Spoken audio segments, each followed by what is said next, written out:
Assalamualaikum warahmatullahi wabarakatuh. Salam gosken semuanya, sobat M3, sobat misteri. Kembali lagi di konten ngobas, ngobrol bareng spiritual. Dan kebetulan di sini Araden berhalangan hadir karena sedang sakit ya. Dan digantikan oleh Dede Sony selaku Indigo ya, mempunyai kelebihan Indigo di channel YouTube Main Misteri. Kali ini Sobat M3, saya Bima Her dan Dede Sony akan membahas sebuah cerita pengalaman waktu kita syuting ya di Go Jepang, tepatnya di Go Jepang. Kebetulan waktu itu Dede sebagai narasumber ya, narasumber, dan dari kelebihannya mungkin akan lebih dijelaskan lagi ya waktu kita syuting di sana mengenai sosok dan apa aja sih biasanya gangguan-gangguan setiap orang yang mengunjungi ke Go Jepang. Nah, boleh langsung dijelaskan? Ya, baik, sobat main-main misteri, saya akan sedikit berbagi cerita dengan sobat main-main misteri, tepatnya di Go Jepang. Saya mulai dari awal masuk mungkin ya ceritanya. Dari awal masuk itu dari pintu utama kita udah ya, khususnya saya yang merasakan dan melihat banyak sosok-sosok yang agak menyeramkan. Meskipun itu masih kebanyakan orang Indonesia yang ya kebetulan kalau kata sejarahnya itu mati di tempat, mati di sana karena berlindung dari penjajahan Jepang. Waktu itu mungkin bahasa ini itu kerja rodi ya. Kerja paksa. Jadi mereka tuh gak dikasih makan, gak dikasih minum. Kalau mereka mau makan minum tuh harus ya minimal kerja paksa itu 24 jam tuh, benar-benar 24 jam full kerja, disiksa tanpa adanya istirahat. Mereka disuruh terus kerja.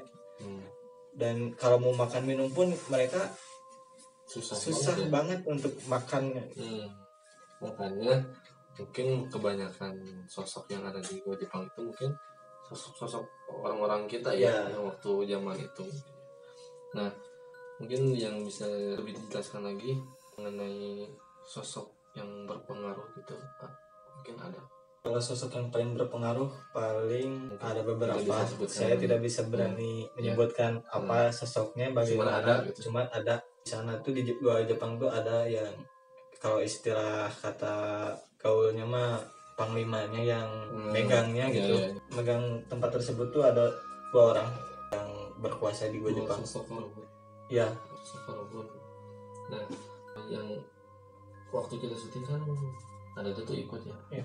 Dan dari sebagian kru selain Araden kan anak-anak itu polos lah gitu ya, nggak ada pendamping. Mungkin yang ada lihat, apakah banyak sosok yang jahil ingin ikut ke sebagian kru atau gimana? Kalau ingin yang jahil kayak begitu tuh ada sebagian ya, khususnya ke Akmal mungkin ya. Soalnya dia kan yang explore yang paling berani lah, paling berani ya gitu kan. Jadi mereka tuh sosok-sosok itu tuh penasaran sama Akmal ini gitu. Jadi penasarannya tuh gimana ya, kok dia berani gitu, kok dia berani keluar ke sini, kok berani banget gitu ya kan bukan orang asli, orang gitu kan, orang istilahnya bukan apa namanya penghuni, ya bukan penghuni sih, bukan orang asli yang pakar gitu, khususnya yang kan dekat-dekat ya, bukan orang pribumi. Mungkin yang sosok yang gitu juga mungkin bertanya-tanya, kok ini berani banget ya, siapa sih gitu kan. Makanya nah sedikit cerita lagi nih Sobat Tri, mungkin sesudah dari pulang dari Go Jepang ya, kebetulan kan rumahnya dekat nih sama Abi. Nah pas jarak beberapa hari setelah syuting di Go Jepang, Akmal tuh mengalami sakitnya tuh, orang tuanya bilang pas nelfon itu kayak sakit perut katanya teh. Sakit perut kayak gitu.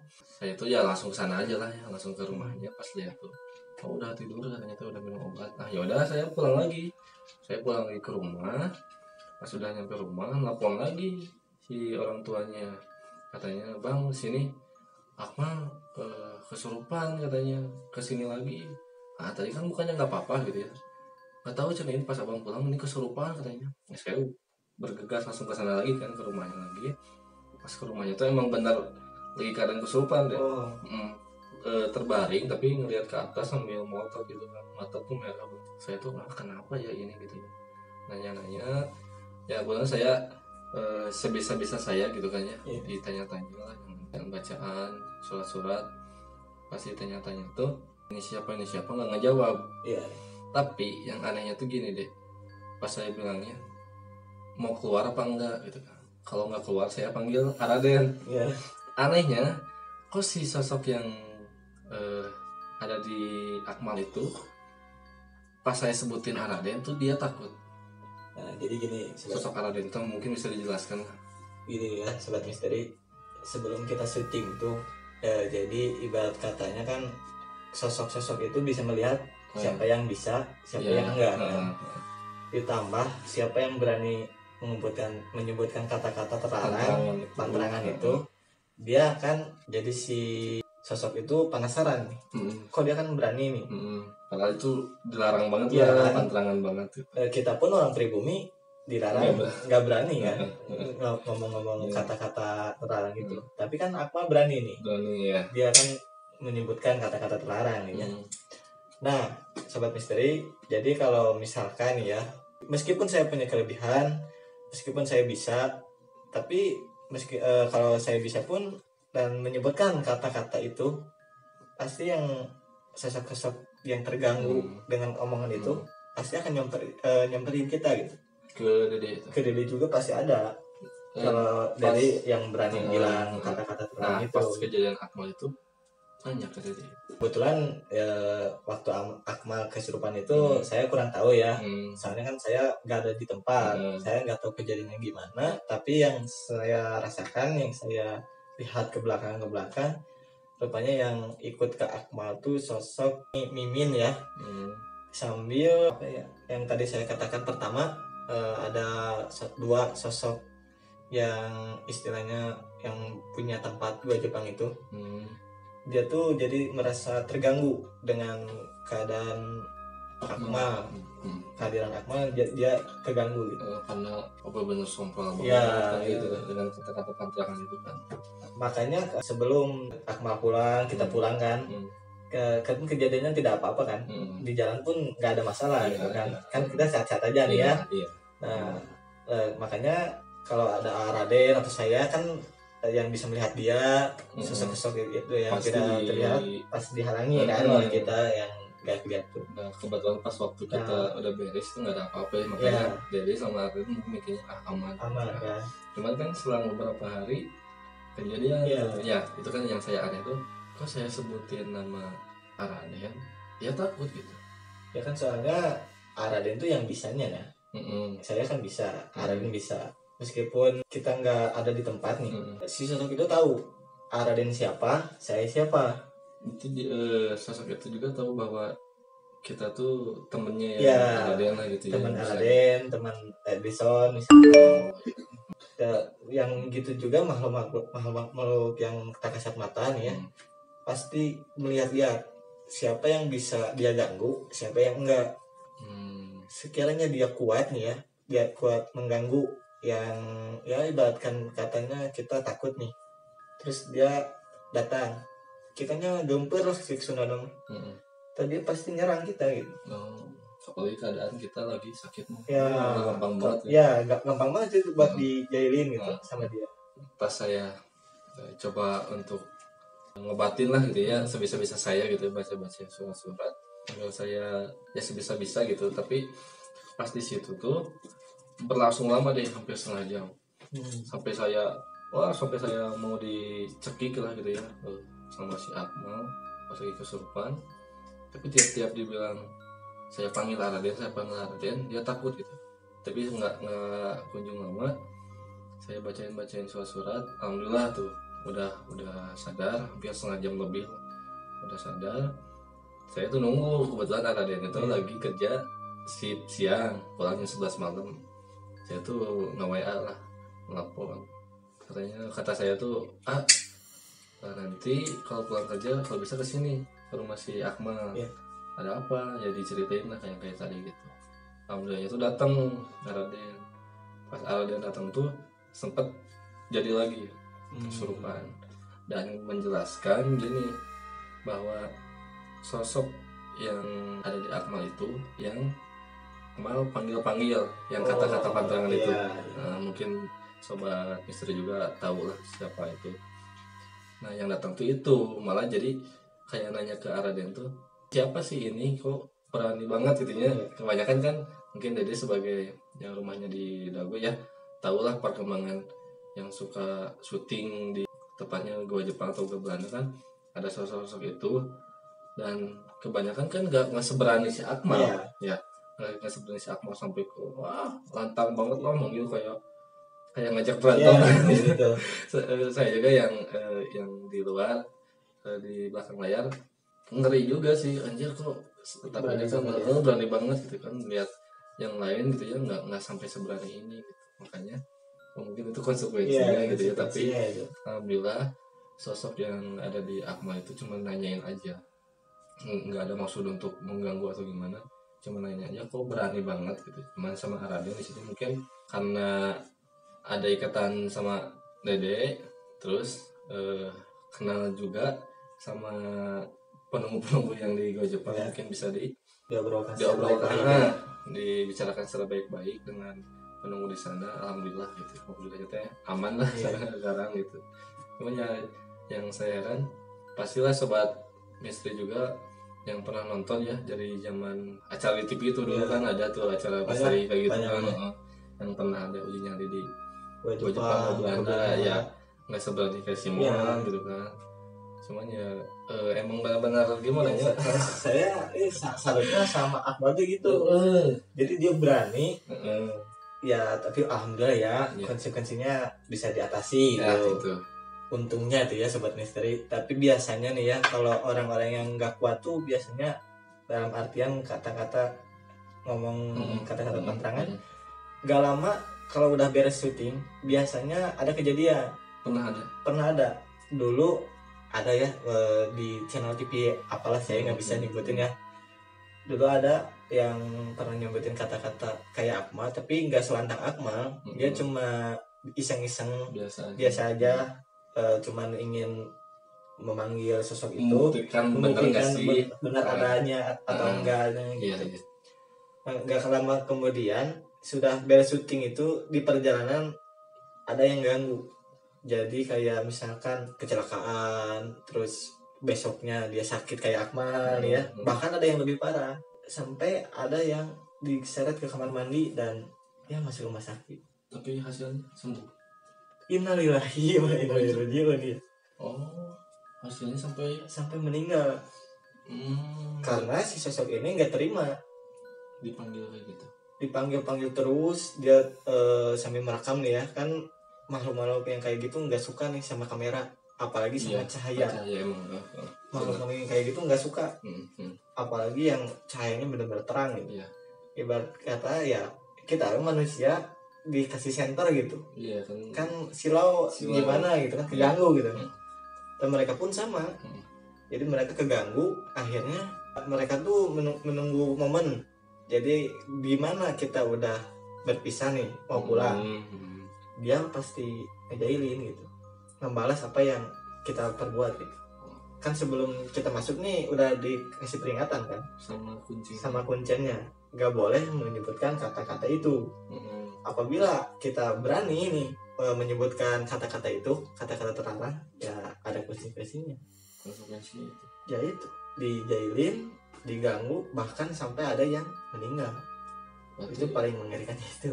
Berarti emang nggak sembarang orang yang bisa selamat dari setelah menyebutkan kata-kata terlarang. Yang nih mungkin yang ada di cerita kan kejadiannya gitu ya, sampai ada yang fatal gitu ya, mungkin bisa dijelaskan apakah sosok yang disebutkan itu kata pantangan emang diam di situ? Kalau diam di situ terus sih enggak ya. Dunia kita sama dunia mereka pun ya ada kegiatannya. Jadi misalkan dia tuh tidur nih ya, tidur di tempat misalkan gua Jepang nih. Kadang-kadang kan dia pasti ada kegiatan, sama seperti kita ada kegiatan seperti bukan kerja tapi ya, kayak mengurus anak buah-buah masing-masing gitu. Dia kan punya anak buah ini, misalkan ada yang main ke gua Jepang, kogobelana, terus ada yang iseng-iseng nyebutin kata-kata terlarang, otomatis yang disebutnya itu kadang nggak langsung turun. Jadi suruh anak buahnya untuk dulu, ya kalau anak buahnya misalkan si orang yang diganggunya itu masih kuat, baru dia turun. Itu sistemnya gitu. Kalau yang terkenalnya nih ya, terkenalnya kan sosok itu tuh diamnya di Gobelana. Emang benar. Ya itu yang benar adanya. Dia yang menguasai Gobelana. Ya, yang bisa dibilang gitu. Ya. Berarti itu nanti bisa diceritakan ya episode di Gobelana nanti. Nah, mungkin ada lagi sosok yang saya tuh ingat episode Gua Jepang, Raden itu kan sketsa gambar tuh. Iya. Nggak tahu dimasukin nggak tahu enggak tuh, tapi kan sempat nih kan kita di depan Gua Jepang, Raden sketsa gambar tuh kayak mirip-mirip apa ya, kalau dulu prajurit lah gitu ya. Emang benar ya? Itu memang benar adanya, tapi itu bukan yang pegang Gua Jepangnya ya. Bukan itu, jadi seperti anak buahnya ya, tangan kanannya lah kalau kita bisa bilang. Tangan kanannya yang itu gitu. Tapi yang benar sosoknya seperti itu ya, kurang lebih seperti itu. Tapi kebanyakan deh kan Gua Jepang berarti kan dibuat oleh tentara Jepang dulu. Iya. Nah, di sosok-sosok tentara Jepang itu ada nggak? Tapi kebanyakan tuh sosoknya tuh bangsa kita atau tentara Jepang? Justru kebanyakannya ya bangsa kita. Soalnya kita yang dijajah, yang mati, yang kerja rodi. Ya, kebanyakan itu. Jadi kan orang Jepang tuh maksa kita nih kerja secara paksa, secara ya tidak manusiawi lah. Gimana kan kita kalau kerja itu pasti ada istirahatnya kan, kalau normalnya kan. Ini mah nggak ada bisa. Jadi 24 jam tuh benar-benar kerja gitu. Kalau kita mau makan, mau minum, ya harus kerja. Itu pun nggak seberapa gitu. Dikasih makan ya gitu. Jadi kan orang-orang dulu itu nggak kuatnya gitu, jadi matinya tuh kelaparan, kehausan ya.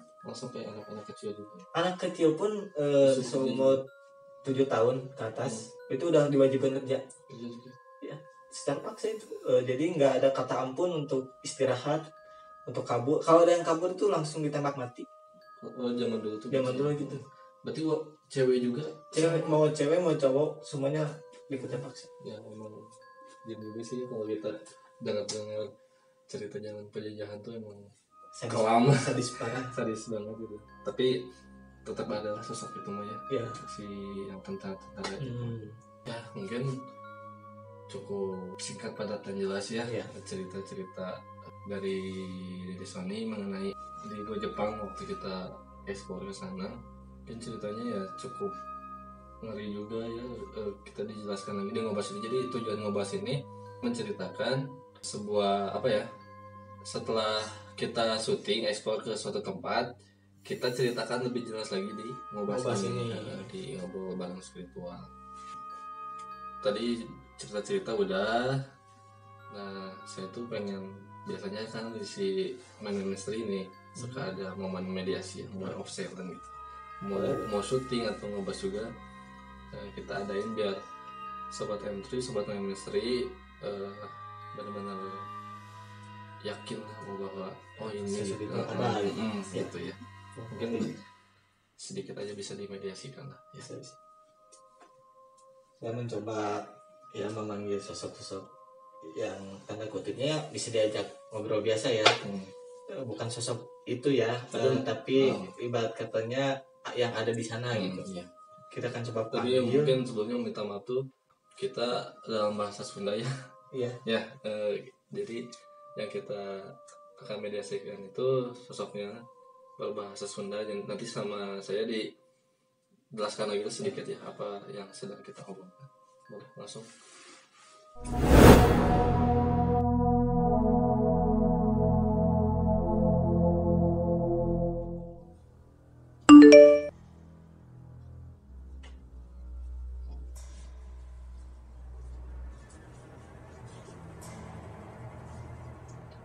Assalamualaikum. Sampurasun ki. Punten di andang kadinya.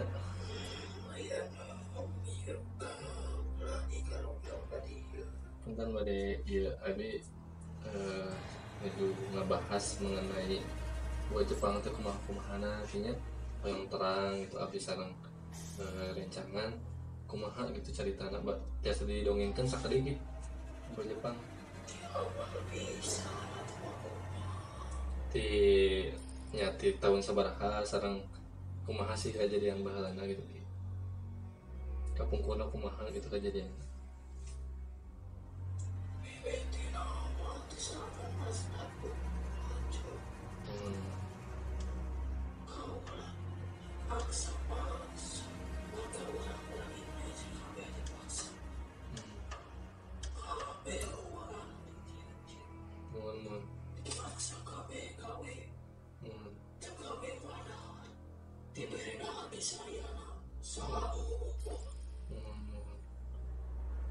Nepi ka aya nu seueurna gitu kinya seueurna nu pupus teh kalaparan kinya.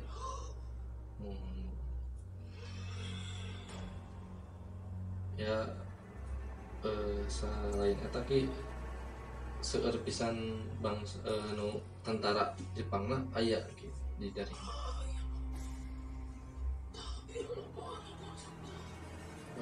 bade murang kali bade yoginya aya seueur pisan dinya ki bangsa urang tapi ayeuna araya dirinya nya simkuring oge nu hirup di zaman ayeuna ge kinya asa nah ieu keun gitu kinya asa kumaha lah di zaman baheula teh gitu ngarawaskeun ya kita mah nuhun ki ngadongengna sakadieu kinya punten ngawagal waktosna terus daunang ka dieu atur nuhun pisan sampurasun ki